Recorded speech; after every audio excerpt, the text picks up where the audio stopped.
What if you could change the way you look without expensive creams, complicated routines, or spending hours in front of a mirror trying to convince yourself that you're different?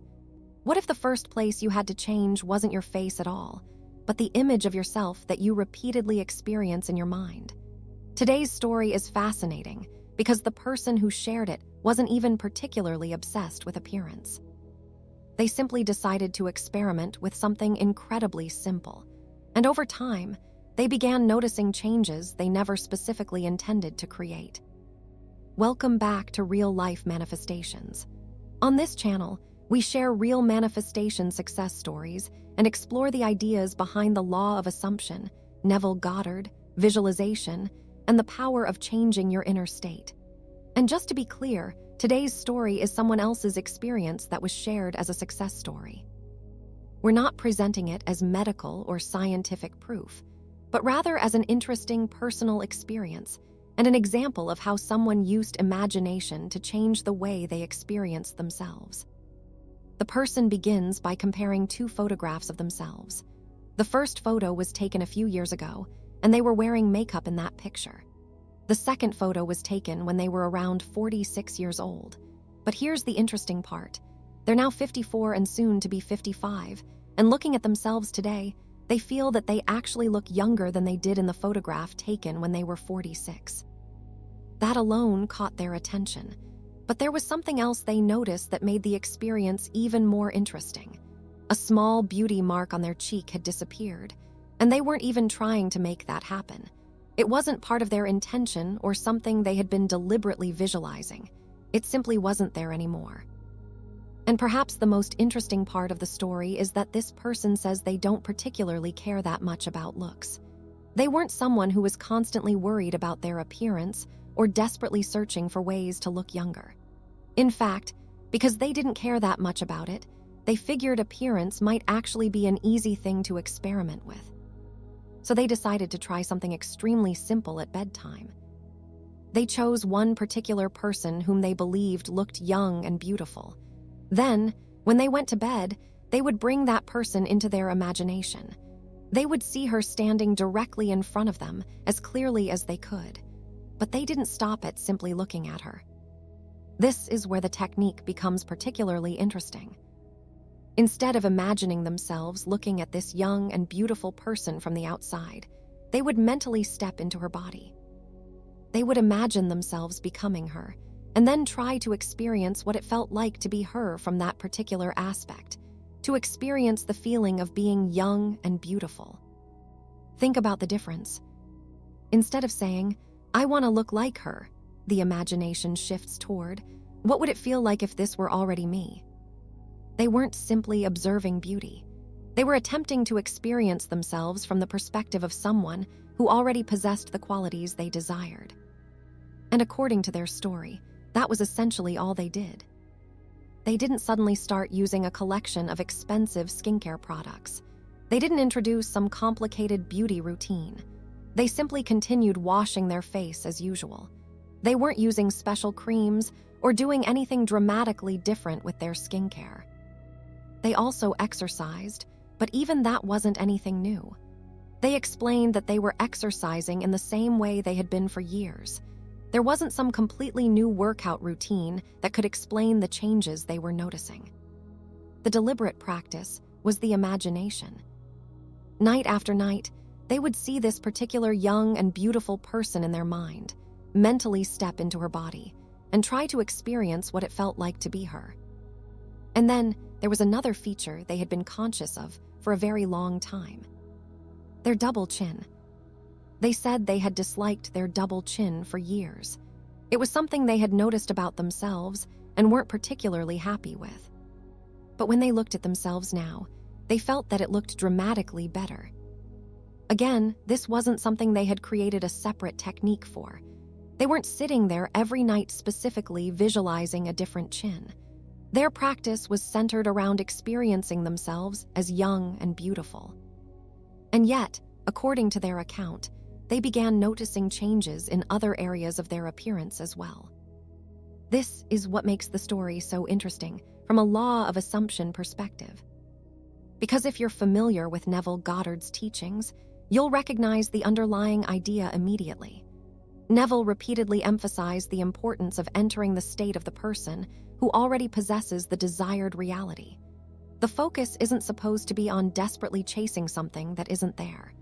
Instead, imagination becomes a place where you experience yourself as already being the person you want to be. And that's essentially what this person was experimenting with. They weren't spending their nights staring at an imagined version of themselves and saying, "I hope I become beautiful someday." They were attempting to experience themselves as that person. They imagined the young, beautiful woman in front of them. Then they stepped into her body in imagination. And from that position, they tried to feel what it was like to be her. That subtle difference can completely change the way a visualization feels. Imagine standing outside a beautiful house and looking through the windows. You're still outside. You're observing something you want. Now imagine opening the door, walking inside, sitting on the couch, feeling the furniture beneath you, looking around from inside the house, and experiencing it as your home. The subject hasn't simply changed what they are looking at. They've changed the position from which they're experiencing it. That's essentially what happened in this story. The person didn't just visualize beauty as something outside themselves. They attempted to experience beauty from within.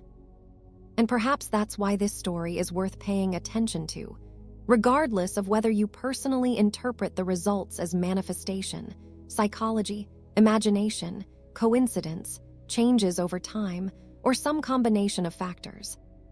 Because the practice itself raises a fascinating question. What happens when you stop repeatedly identifying with the version of yourself you don't want and begin rehearsing a different version of yourself internally? Think about how often we unconsciously do the opposite. Someone looks in the mirror and immediately notices the feature they dislike. They focus on the double chin. They focus on wrinkles. They focus on their skin. They focus on their age. They compare themselves to younger people. They look at old photographs and think, "I used to look better." And then they repeat that identity over and over. Not necessarily through words, but through attention. Every time they look at themselves and think, "I don't like this," they're rehearsing that version of themselves. The person in today's story did something very different. Instead of constantly examining what they didn't like, they created an internal experience of what they wanted to be. And they did it at bedtime. There is something especially interesting about using bedtime for this kind of practice, because when you're relaxed and drifting towards sleep, the imagination can become much more vivid and immersive. Rather than treating visualization like a mechanical exercise, this person turned it into an experience. They didn't need a complicated script. They didn't need dozens of affirmations. They didn't need to spend an hour visualizing. They chose one person who represented the quality they wanted, youth and beauty, and then stepped into the experience. And that's an important detail not to overlook. They weren't trying to become that exact person. They weren't necessarily trying to copy her face feature by feature. They were using her as a representation of a state they wanted to experience. Young, beautiful, and then they attempted to feel what it was like to already be that way. This is where the story becomes much deeper than simply, "I visualized and my appearance changed." Because the bigger idea is identity. Who are you being in your imagination? When you imagine yourself in the future, are you always standing outside your desired life looking at it? Or do you actually experience yourself from inside it? When you imagine being confident, do you see yourself from a distance looking confident? Or do you feel what it would be like to move through the world with confidence? When you imagine being successful, do you see a picture of success?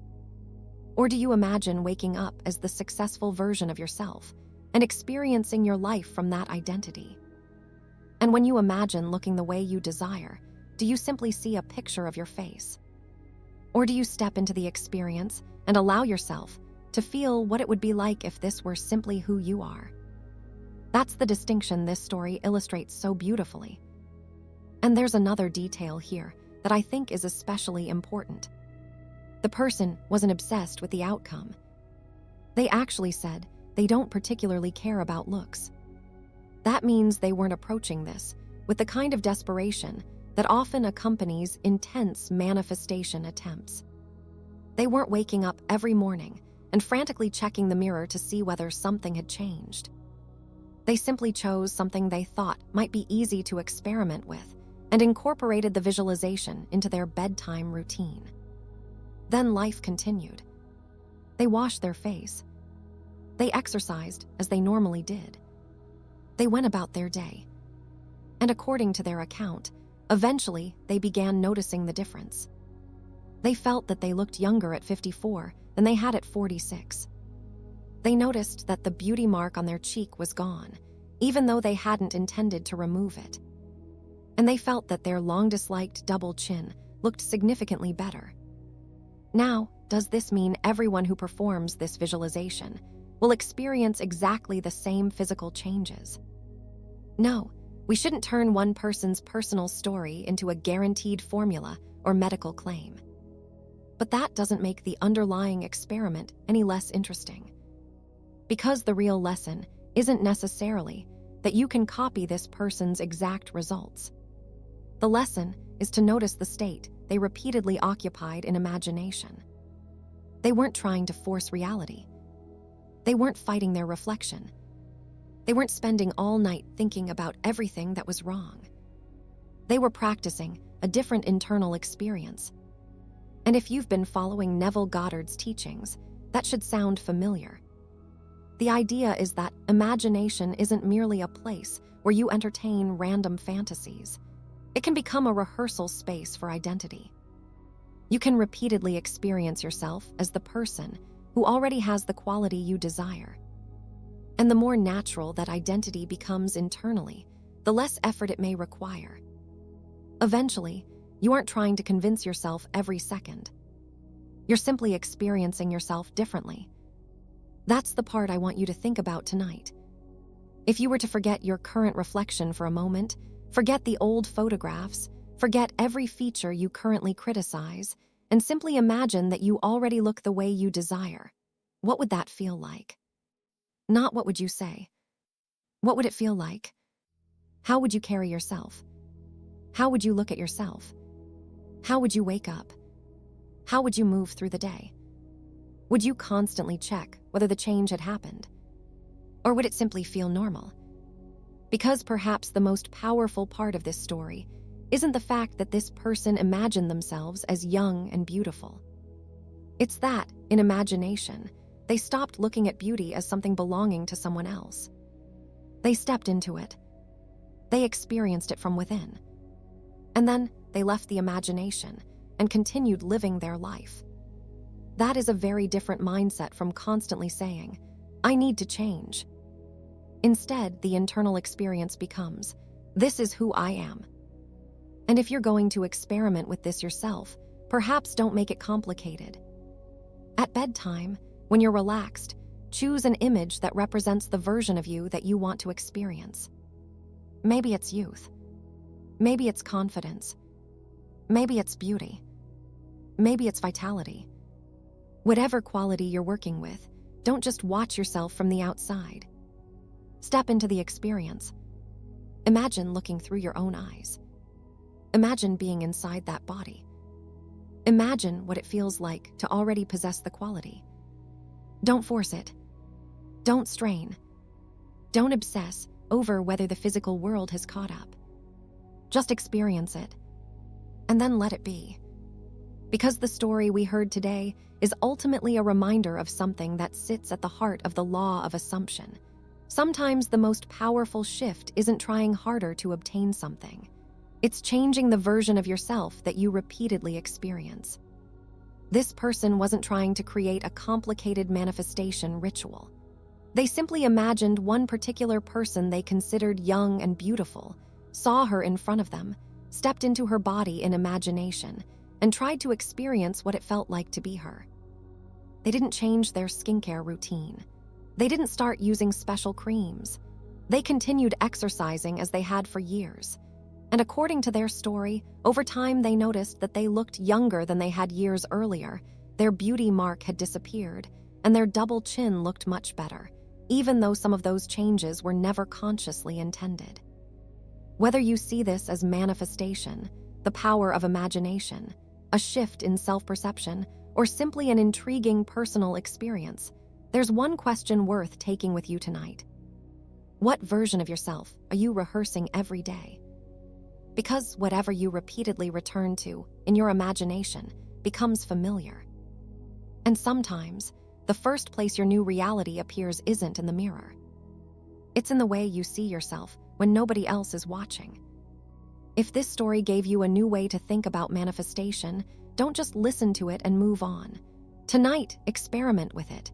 Relax, close your eyes, choose the version of yourself you want to experience, and instead of watching that person from the outside, step into the experience. Feel it from within. Let it become familiar. And remember, you don't have to force the universe, chase results, or obsess over every little change. Your job is to choose the state you want to occupy and return to it. This is real-life manifestations, where real stories meet the principles behind the law of assumption. If you enjoyed this story, subscribe to the channel, because more real manifestation experiences, Neville Goddard teachings, and practical techniques are coming your way. And until the next story, remember, don't keep staring at the version of yourself you want to change. Start experiencing the version of yourself you want to become.